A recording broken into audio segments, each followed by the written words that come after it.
Yo, what's up? My name is MTG, and today I get to show you guys one of my favorite commander decks I've ever built in Magic the Gathering, but it's also the worst deck I've ever built. It's never won a game, and I don't think it's ever going to win a game. Now, let me try to explain myself, but first, let me show you guys the deck list. This is my Phelddagrif deck, my reserved list only commander deck. Alright, so like I said, every single card on this list is in the reserved list, except for the basic lands, of course, and, want to see something disgusting?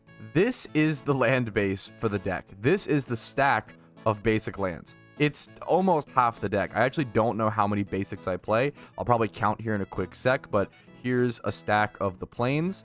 Looks like this. We'll just go off of just vibes and what the stack looks like. Here's the forests. Love this. My favorite forest art from Onslaught, John Avon. The forests look like this. Sorry if it's John Avon, excuse me. I love this island, my favorite island as well. Douglas Schuler is who did this, Mirage, the Mirage Islands. And this stack looks like this.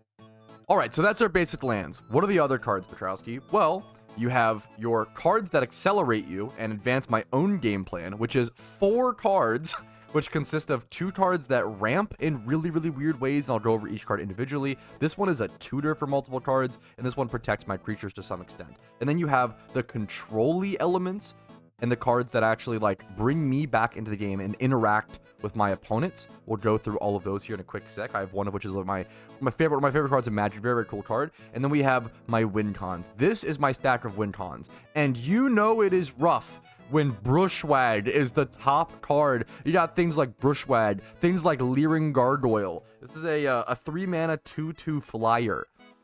And then what's the other? Chronotog. That skips your turn to get +3/+3 until end of turn. We've got some heinous win cons here. This is the best we can do. Now, there's some better ones. I mean, this card is obviously already better. This is a Weathered Tree Folk.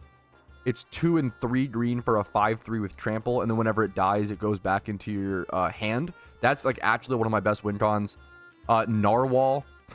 Literally playing Narwhal as an unironic win con. A 4-mana 2/2 with first strike and protection from red. That's what we are working with. Tolarian Entrancer. There's a lot of really cool cards. Canopy Dragon, a 6-mana 4/4 with trample that can gain flying and lose trample until end of turn. I also love this card is beat up. I want to buy more cards for this deck that are just absolutely beat to shit.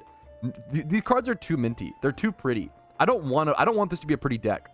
This is a reserved list only commander deck. I want this thing to be beat to shit. I want it to have style. I want it to have history, stories behind it. I would love to be on the pursuance of any beat to shit reserve list cards for this deck.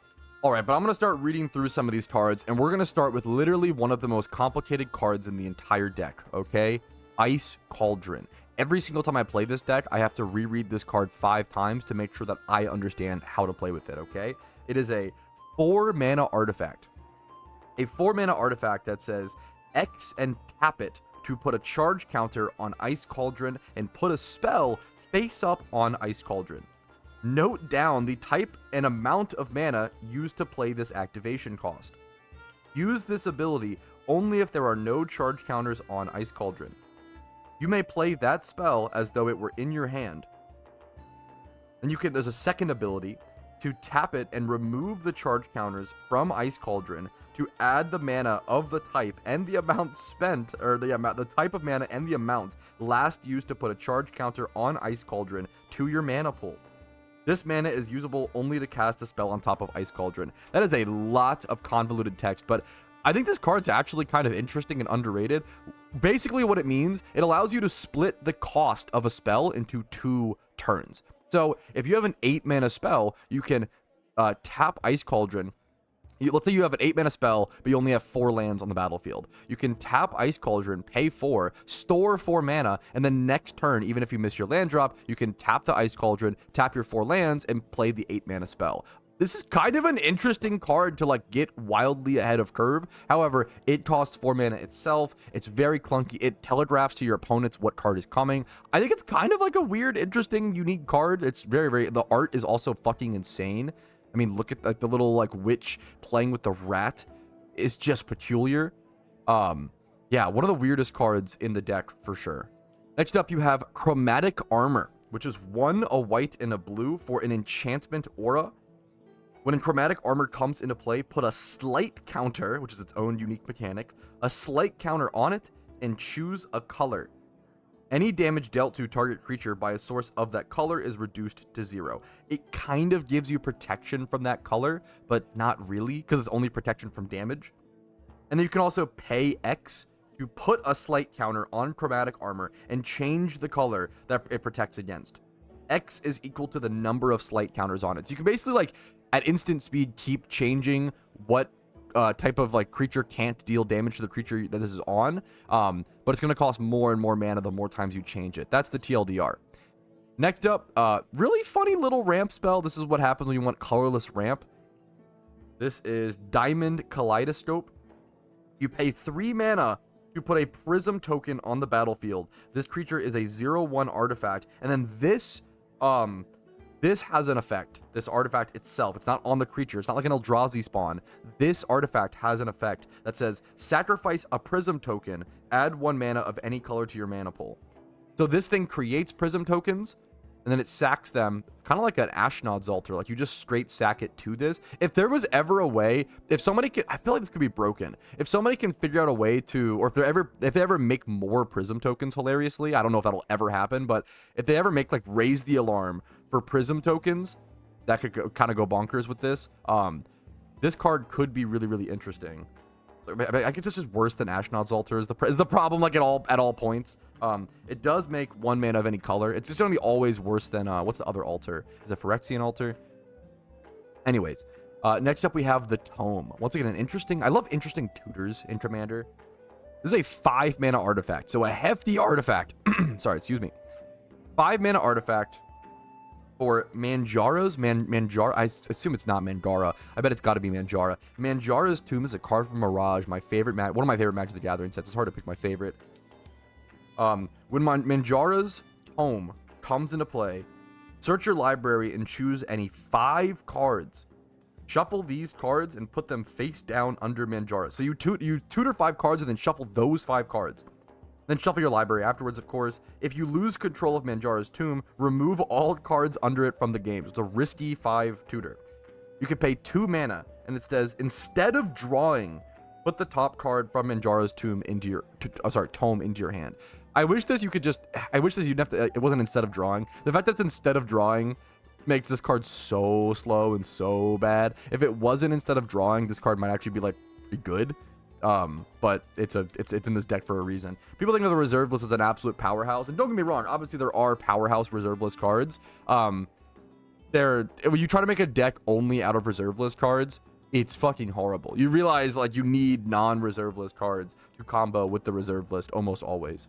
All right, back. That's our four cards that accelerate us. That's what that is. Okay, let's go back to our lands really quick. We have 2 different utility lands. We have the Heart of Yavimaya, which when it comes into play, you have to sacrifice a forest or sacrifice Heart of Yavimaya, and you can just tap it for a green like a forest would, or give a creature +1/+1. So just a simple little buff effect on a land, a little bit of a utility land that costs a mana to play. And then this card's actually good, and it's kind of gaining value, and it's a pretty underrated little token maker. This is Kajiladorian. I'm going to call it the Outpost. This is the Outpost, okay? And the Outpost, when it comes into play, you have to sacrifice a plains or bury the Outpost. You can tap it to add a white mana, or tap 1 into white, only 2 mana, to put a soldier token onto the battlefield. So you can tap 2 mana and this to create a 1/1 soldier, like, repeatedly. That's honestly pretty fucking dope. That's a pretty darn cool token generator, especially if you're in, like, something that cares about. Just to be fair, put a soldier token, 1/1 white creature. Yeah, I think it's a pretty cool little repeated token generator on a land. We're gonna move these out of the way so we can focus on the cards that we're talking about. Just realized I didn't even bother talking about my commander. Probably the #1 win con of this deck is just doing 21 commander damage with Phelddagrif, which is why this deck will probably and has never won a single game. If you happen to not know, the beautiful dumb purple hippo, usually used as a troll commander. I mean, this is kind of a troll deck. I mean, it's not as typical as Phelddagrif would typically be, but it's definitely not a serious. It's a tier 0. It's the worst commander I've ever built. It's horrible, right? But it's fun. It's a vibe. It's a style. I want to come out, play all my black border lands, play all old cards, make people feel like they're playing Magic in a time capsule. That's what this deck is meant to do, and that's why I love it. Probably play it at least once every time I set up for a pod, which is not very often nowadays, to be fair. But Bant Commander, so white, blue, green, Phelddagrif. It's 4 mana for a 4/4, which is pretty good back in this time in Alliance. Same set as Force of Will. You can pay 1 white. You can also do these effects over and like repeatedly. You can pay 1 white to give Phelddagrif flying until end of turn, and that makes target opponent gain 2 life. You could pay 2 blue, return Phelddagrif to its owner's hand, bounce it, and target opponent draws a card. You could pay 1 green to give Phelddagrif trample, and then give an opponent a 1/1 hippo creature token. I don't even have the token. I probably should go get. Probably should find myself some sort of hippo token, but I honestly, I don't know if I've ever activated that effect. I literally don't know if I've gotten that far with the deck. But now let's go to the 2 biggest stacks in the deck, okay? The win cons and the control. I think the control effects, I think this is the coolest part of the deck. I think this is the most interesting. I think it's the coolest. So you know what? We'll save it for last, okay? If you want to get to it, you got to stick through the win cons. The win cons are just funny because it's funny how bad the win cons are. Like, this is the reason I've never won a game. Like, I actually think the control elements are actually not bad in this deck. The control elements actually look like something. These look like nothing. The fact that these are my win cons is definitely the biggest hindrance of the deck. We've got the Weathered Treefolk, one of our best cards, honestly. A 5/3 with trample for 5 mana that can come back, recurring. Okay, that's actually really good. Brushwag. Oh man, if you don't know, bit of a meme card. It's 1 and 2 green for summon Brushwag. If Brushwag gets blocked or is blocked, it gets -2/+2 until end of turn. It's just a weird, wonky. It gets tougher when it attacks. Usually you don't. It's just weird. It wants to survive, but it doesn't really do any damage. It becomes like a 1/4. It's just not good. Leering Gargoyle. 1, a white, and a blue for a 2/2 flyer. That's mainly what this card is. A 3 mana 2/2 flyer. It also has this effect that says you can tap it. Leering Gargoyle gets -2. I don't know why they loved to make creatures get -2/+2. Same with Bushwag. And loses flying. The art is very cool. That is actually literally me when you feed me past midnight. Okay, good, great art, but yeah, terrible card. At least by today's standards. I'm sure back in the day. Chronotog. I love this card. 1 and a blue. It's 2 mana for a 1/2. Okay. What's it do, though? It has an ability. An ability with no activation cost. Surely that's good. Skip your turn, it says. Skip your turn to give Chronotog +3/+3 until end of turn. And you can also only use this ability once each turn. If this was like... I really, really, really, really wish that this was infinitely activatable. I fucking wish that would make this card actually like not horrible. I wish that you could potentially skip like 10 turns, and then if your opponent kills it before you deal damage, you get blown the fuck out. Or if they can't kill it, you can like at least kill 1 person. That'd be sick. I'd honestly, maybe that'd be too busted in like old, like really old like standard when that card was printed, but fuck, it'd be funny. Anyways, Pygmy Hippo. A green and a blue, this being a win con. A green and a blue for a 2/2 hippopotamus. If Pygmy Hippo attacks and is not blocked, you may choose to have it deal no combat damage this turn. If you do, defending player draws all mana from his or her lands, and then his or her mana pool is emptied. After combat, add an equal amount of colorless mana to your mana pool. This is like a mana ramp. This is like actually a really cool card. The problem is that it's a 2-drop that relies on your opponent having like a ton of lands on the battlefield, and it has to actually connect, and it has no flying, no evasion, no trample. So like it's I don't know if I've ever actually gotten the effect. It's really cool on paper, hard to get off.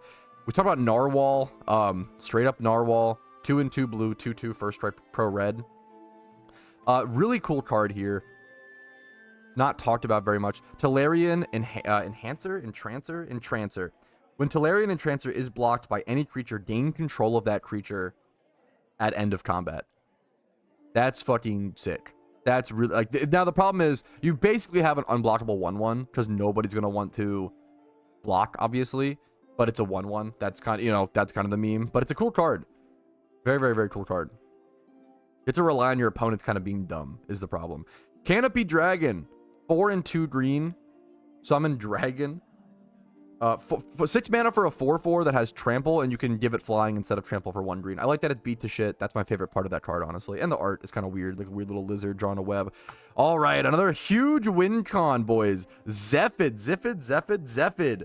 4 and 2 blue, 6 mana. 6 mana for a 3/4 flyer with Shroud. That's it. That's it. Zephyr cannot be the target of spells or abilities. 6 mana for a 3/4 flyer with Shroud. Unironically, probably one of my best win cons. That's one of my best chances of winning a game, is smacking my opponent a million times. Like, what is that? 15 times? Something like that? Yeah, just something stupid. Anyways, Elvish Farmer. You might know this card. This is a really fun card. It creates saplings. 1 in a green. It's an elf, which is kind of funny. During your upkeep, put a spore counter on Elvish Farmer. You can pay 0 to remove 3 spore counters and create a 1/1 sapling, excuse me, and then pay 0 to sacrifice a sapling to gain 2 life. Kind of like a self-sustaining engine, but it relies on the game going super, super long, which hopefully these cards help with. Really weird card. This card could get cut from the deck, but it's so interesting. But it's probably up for... Chronotog and this are probably the 2 most cuttable cards. This is Escaped Shapeshifter. It's 5 mana for this creature. 5 mana for a 3/4. As long as your opponent controls any creature with flying, Escaped Shapeshifter also gains flying. The same is true for First Strike, Trample, and Protection from any color. So you're just banking on your opponents having strong creatures and then, I don't know, trying to sweep, underestimate you and then go. Look at this bad boy. The Polar Kraken. Oh my goodness. This is Magic the Gathering at its peak, fellas. Polar Kraken. 8 and 3 blue to summon. Kraken, I'm eating that fucking ice bird. The polar bears are freaking out. 8 plus 3. So what is that? 11 mana. My math is terrible. 11 mana for an 11/11 with Trample. Cumulative upkeep, sacrifice a land, and it comes into play tapped because otherwise it would just be too good. It would be too powerful otherwise. It was really, really big. No bigger than that. It was big. Amazing. Phenomenal flavor text. I mean, an 11/11 with Trample. One of my best win cons. Another one of my best win cons. Herald of Sarah. 2 and 2 white. Maybe I should have been... My camera's deciding to work today. I probably should have actually brought all these cards up. Apologies for that. Herald of Sarah. 2 and 2 white. Flying and Echo. During your next upkeep, you have to pay the cost. You have to pay 8 mana to keep this thing around. 8 mana for a 3/4 flyer with Vigilance. Sick. Awesome. That'll get you there eventually. Next up. Hilarion Serpent. I feel like this card also maybe should be cut from the deck. This card is interesting. I've wanted to put this card in an actual commander deck for a while, like a Sultai self-mill deck. The problem is you'd have to reanimate this because it's 7 mana. It's 5 and 2 blue for a Serpent. So 7 mana for a 7/7. And then it says, God, my camera's awful. During your upkeep, put the top 7 cards of your library into your graveyard. So you're milling yourself. In this deck, it basically just loses you the game after a while. But in a self-mill deck, I feel like there's interesting implications. Next up, this card is really fucking cool. Dominating Lycid. 1 and 2 blue for a 1/1. 3 mana for a 1/1. 1 and 2 blue to activate an ability. Dominating Lycid loses this ability and becomes a creature enchantment. You basically like steal a creature. You pay 3 mana to play it, play 3 mana to tap it, and you gain control of a creature permanently. And then you can actually pay a blue to stop that effect and use this to, like, you can like use this to repeatedly steal the strongest creature on the battlefield. Actually kind of a cool card. This card's also maybe cuttable. Pretty terrible. Trailblazer. 2 and 2 green. Per creature can't be blocked. I think it's interesting that there's a 4 mana green. The biggest benefit of this is that it's an instant. You can use this on your opponent's creature to kill one of your other opponents. Is honestly probably one of the biggest things of that card. I consider it a win con because of that. Mist Dragon, 4 and 2 blue. Pay 0 to give it flying. Pay 0 to make it lose flying. That's honestly kind of cool. They love their 6 mana 4/4s. Another 6 mana 4/4, but it can protect itself by phasing out. Okay. Slow as hell, but, you know, okay. Razorian Badger. One of my favorite arts in the whole deck. This badger, like, playing the drums on this fucking stall is insane. 2 and a green for a 2/2. 3 mana for a 2/2. When it attacks and is not blocked, you may choose to have it deal no damage. They also love this kind of effect. If you do so, remove from the game up to 2 target creatures from that player's graveyard. It's graveyard control. That's kind of neat. A 3 mana 2/2 that can stop reanimations in the future, I guess, but not at instant speed. I don't know. Unironically, I've wanted to build a commander deck for this card for a while. Really cool card. Multani Marrow Sorcerer, 4 and 2 green. It has power and toughness equal to number of cards in all players' hand. That's like, and it has like Shroud, I think. Can't be the target of spells or abilities. It's star, power, and toughness. That's really a weird effect to have in green. A mono green commander that wants everybody else to be drawing cards and yourself. Very, very interesting opinion. Another very, very cool card. Citadel Druid. This could be a counter game to like a certain meta if you play in an artifact heavy meta. 1 and a green for a 1/1. So 2 mana for a 1/1.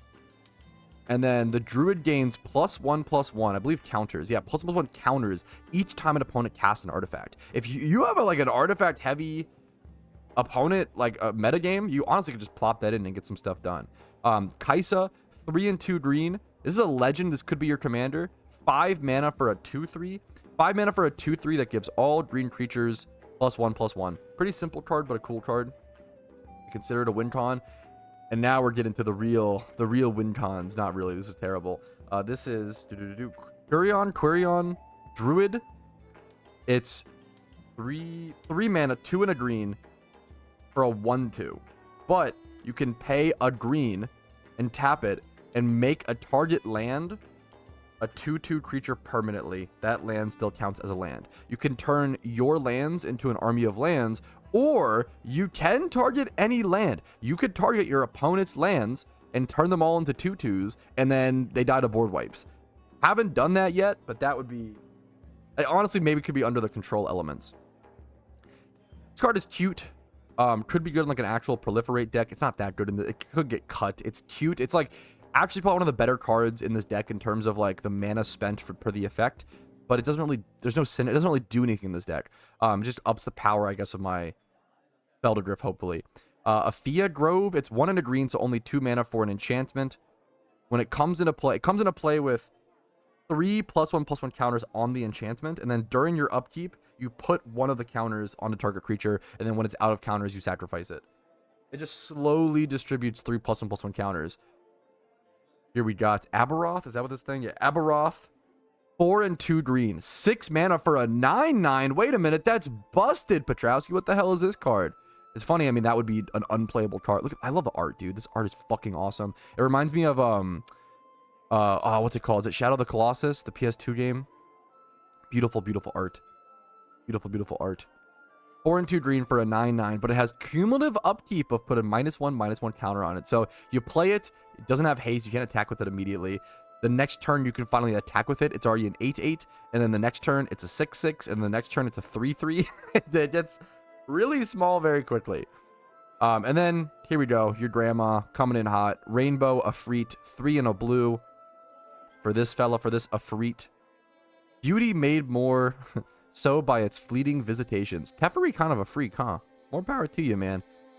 4 mana for a 3/1 flyer that can phase out and protect itself. That's our primo #1 threat in a deck like this. Are you guys ready for my favorite stack of cards here, the control elements? Now, some of these cards have gone up in value, actually. This is like the stack that like people like these cards. They kind of actually go up in price, but let's cover this first one. This one's not very expensive. Most of this deck is not very expensive. I actually don't know the total cost. I'm going to make a deck list for this, and I will, it'll be linked in the description. I use Tapped Out because I'm a boomer, though, so you have to sit through that horrible old UI because I enjoy it. First things, look at this kind of creepy art. Musician. 2 and a blue for a creepy mage. 3 mana for a 1/3. Cumulative upkeep 1. You can tap it, put a music counter, the only card that uses music counters, I believe, in Magic the Gathering. Put a music counter on target creature. During that creature's controller's upkeep, he or she pays 1 for each music counter on the creature or destroy the creature. It's basically a, like, weird tabernacle type effect. There's a lot of weird tabernacle type effects. Urtai, another, like, could be your own commander. Urtai, 2 and a blue, so 3 mana for a 1/1. This creature is a wizard. You can tap 2 and 2 blue. Oh, come on, man. You can tap 2 and 2 blue to counter target spell. There you go.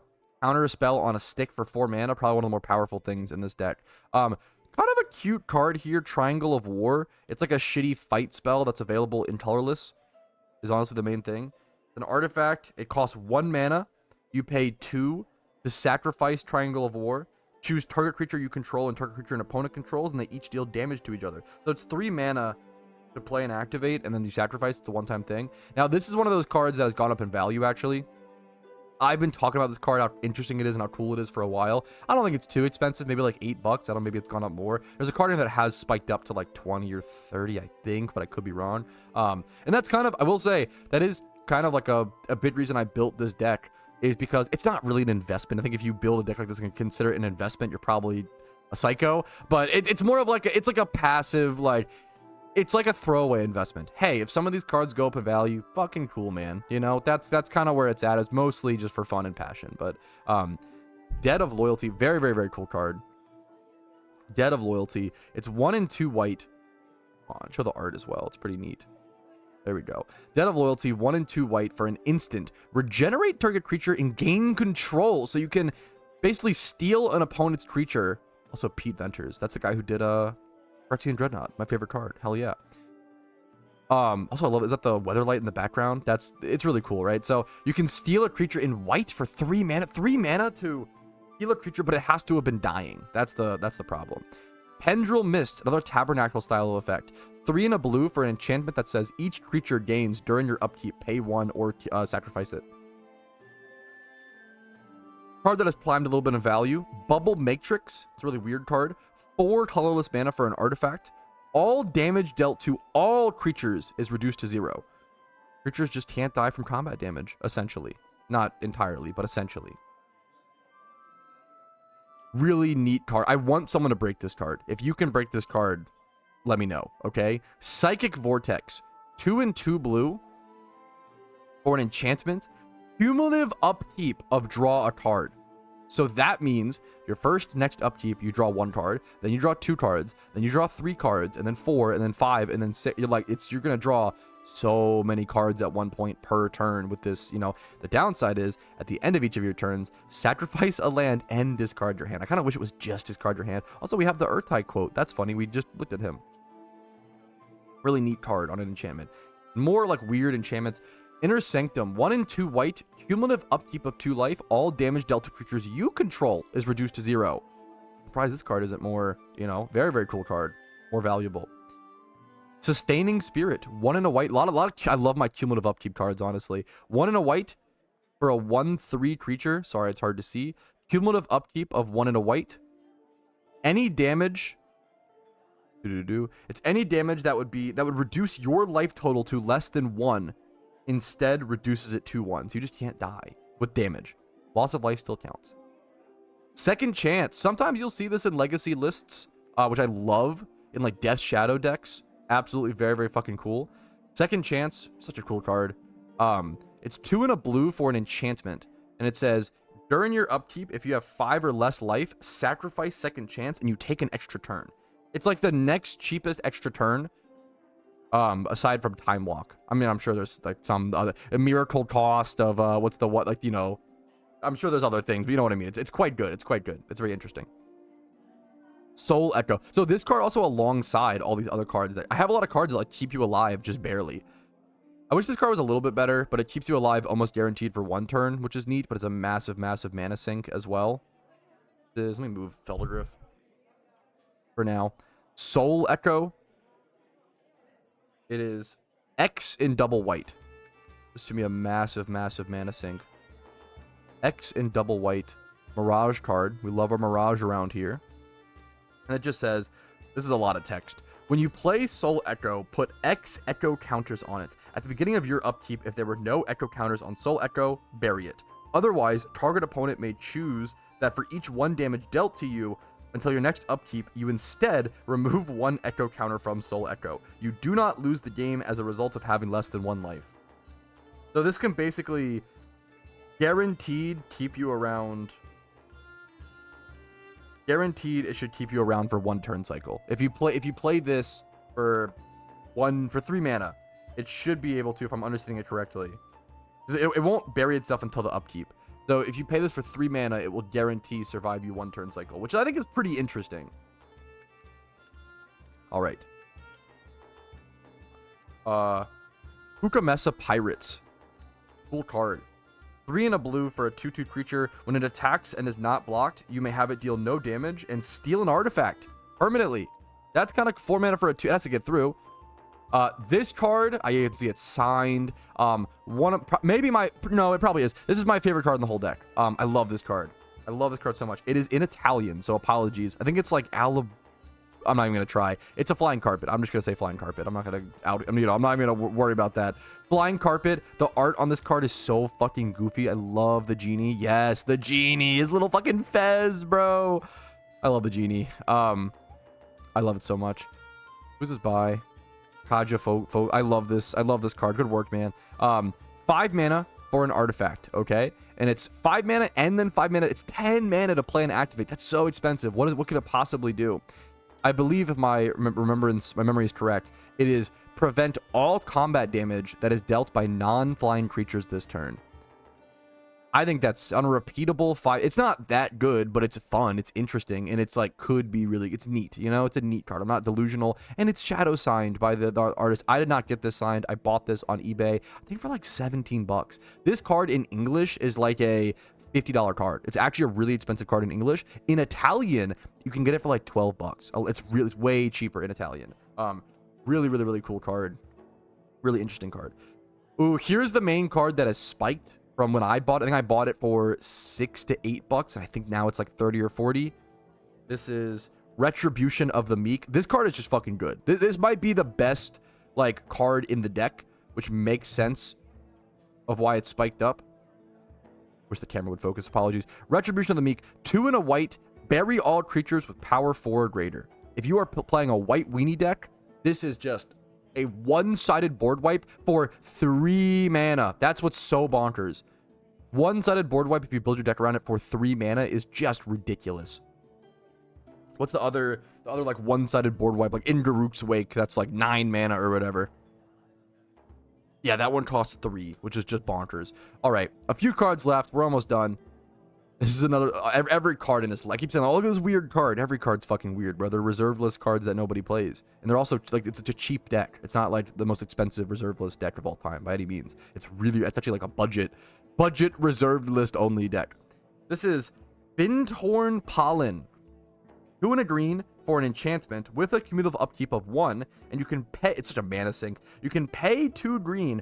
All creatures get -1, -0 until end of turn. You're just trying to, like, pump a bunch of mana into this to, like, fog your opponents to some extent. But even if you spend 1 mana to keep it around, and then 6 mana, you're spending 7 total mana to give all creatures, not even just your opponents, all creatures, -3, -0. And that's not even assuming the cost to cast it. This card is very, very cool. This card actually could be good in my opinion. Equipoise. It's a really weird word. Equipoise. 2 and a white enchantment. During your upkeep, for each land target player controls in excess of the number of lands you control, target land he or she control phases out. Repeat this process for artifacts and then for creatures. So during your upkeep, if an opponent has more lands, more creatures, and more artifacts than you phase out any of the excess, which is insane. They choose the targets. It's he or she phases them out, so they do get to choose the targets, but that is honestly, if you only have 1 creature, if I'm just on the Phelddagrif plan, you know, just Phelddagrif, trying to beat my opponent down, I can phase them down to 1 creature, give Phelddagrif flying, or hopefully get through, right? It also, their creatures won't phase back in until their next upkeep, so it fucks them for the other turns after me in the turn cycle. Other people can, like, attack into them, which is crazy. All right. Really cool. Another really cool card. Another, like, white steal a creature effect, which is just so weird that is a thing. This is Jabari's Influence. 3 and 2 white, so 5 total mana for an instance. It says, play only after combat. Gain control of target non-artifact, non-black creature that attacked you this turn and put a -1, -0 counter on it. For some reason, it has, like, the animate dead text. It's 5 mana, steal a creature, main phase 2 only, if it attacked you this turn.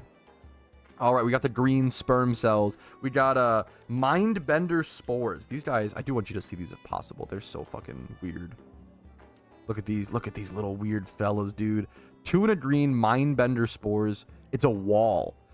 Summon for a 3 mana for a 0/1.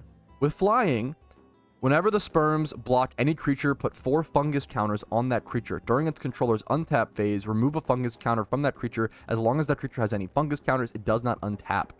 Basically, it's a 3 mana like lockdown a creature if you can block it for a few turns. The final 2 cards. I do have actually a stack of cards that I have in my sideboard for this deck that aren't in the deck. I have them, you know, in the collection and bought. If I want to like swap these in, I have them. We'll cover those in a quick sec. But let's finish the control the elements of the deck first. Next up, we have Starwood Bandits. Once again, really cool. I love this old style art on Magic. Is it Mark Pohl? Yeah, I could tell because the little logo over there. 2 and 2 green for Bandits. 4 mana for a 2/2 with Forest Walk.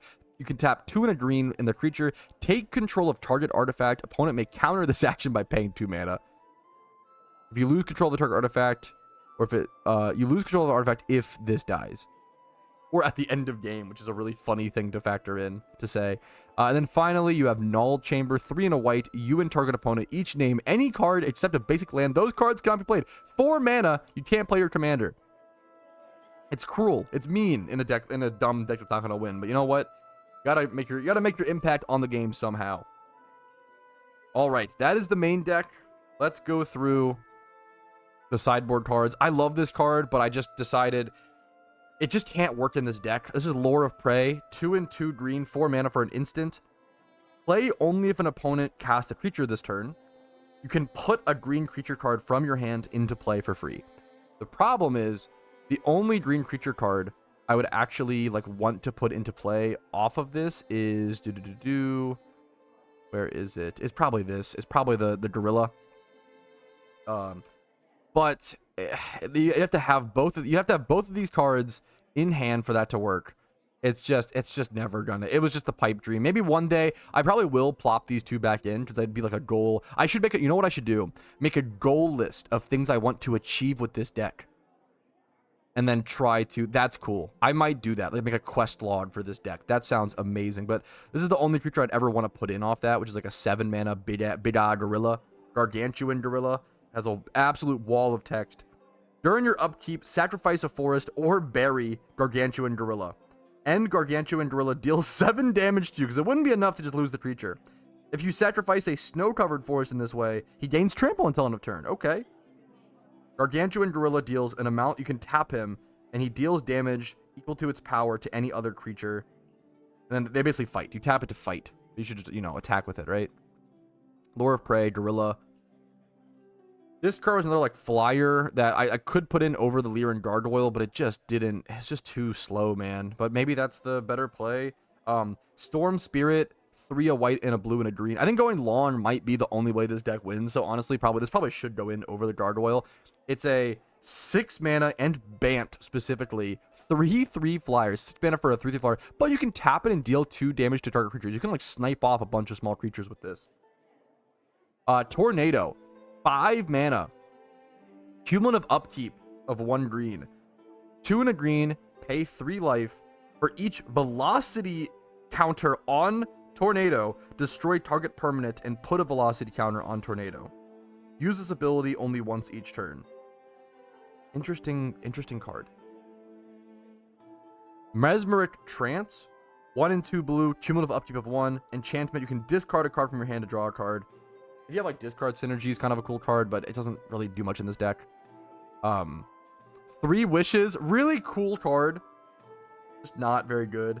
1 and 2 blue for an instant. Take the top 3 cards from your library, look at them, set them aside face down. You may play those cards as if they were in your hand.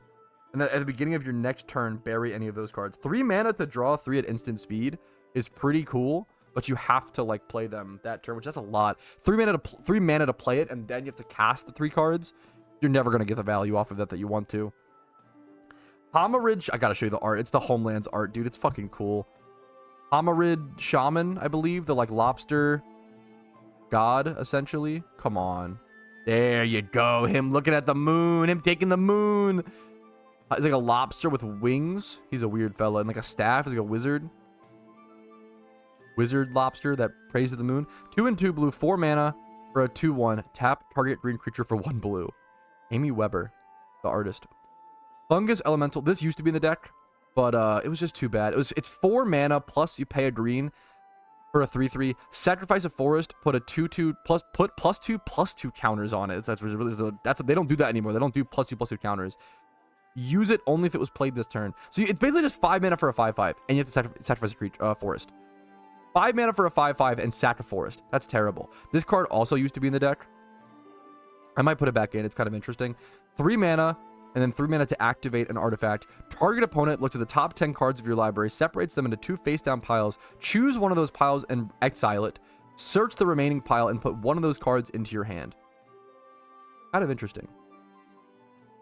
It's also a fun way to get people to like look at my deck and read cards, which is funny. Warping Worm. 4 mana.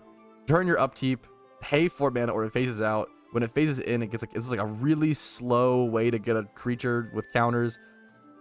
The Knight, 2 white for a 1/1. Have banding, of course. You can pump it a little bit in different ways. Ventifact Bottle used to also be in the deck. 3 mana and then 1 and X. You can tap it to put charge counters on it. At the beginning of your main phase, if Ventifact Bottle has any charge counters on it, tap it, remove all the charge counters, and add mana. Kind of similar to the Ice Cauldron. They love to like storing mana for later. This card is, I love the art. One of my favorite arts in this. It's Christopher Rush, the fucking Black Lotus guy. Everybody, he did everything. Black Lotus, Lightning Bolt. It's Christopher Rush, man. The OG.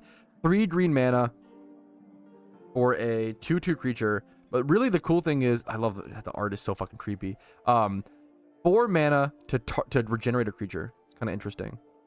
Floodwater Dam, 3 mana and an artifact. XX and 1 to tap X target lands. You have to pay like, oh man, 5 mana to tap 2 lands of an opponent's.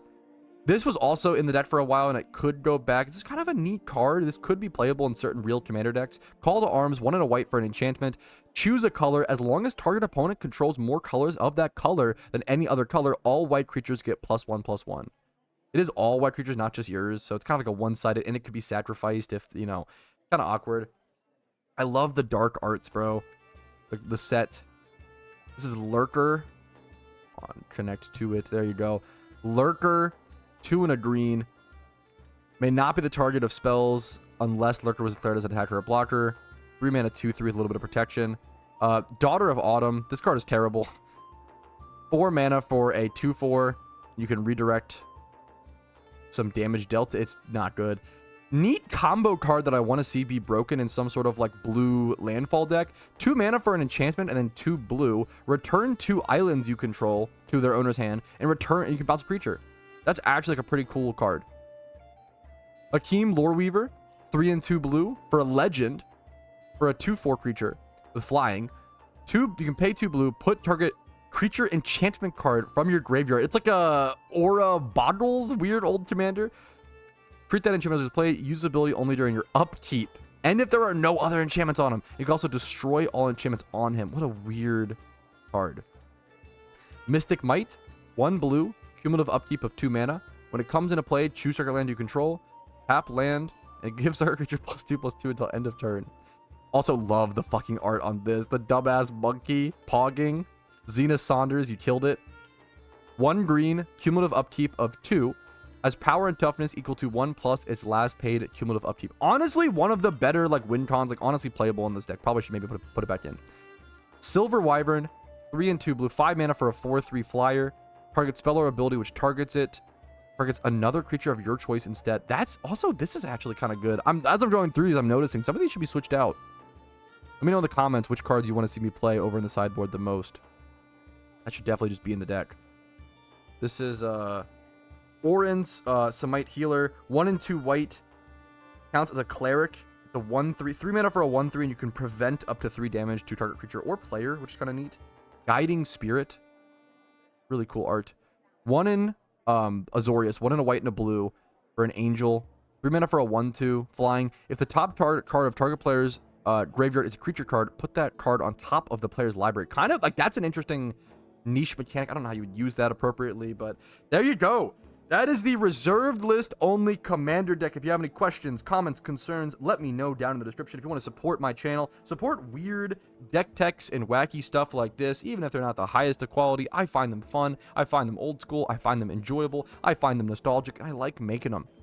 If you guys want to hear a unique perspective on Magic the Gathering, make sure to subscribe. It is the best way to support this channel by far. I would love to reach 1,000 subscribers by the end of 2025. It is a massive, massive goal of mine. And my plan is if I reach 5,000 subscribers by the end of 2025, I will probably go ahead and try to buy a Mox Emerald or some sort of piece of Power 9. So if you want to help me towards my pursuit of my first ever piece of Power 9, subscribe. Thanks for watching. Have a great day. Hope you enjoyed the video. Have a good one. Enjoy Magic. Build weird, cool decks like this and make quest logs for your Commander games. Have a good day. Peace, Reno. Bye.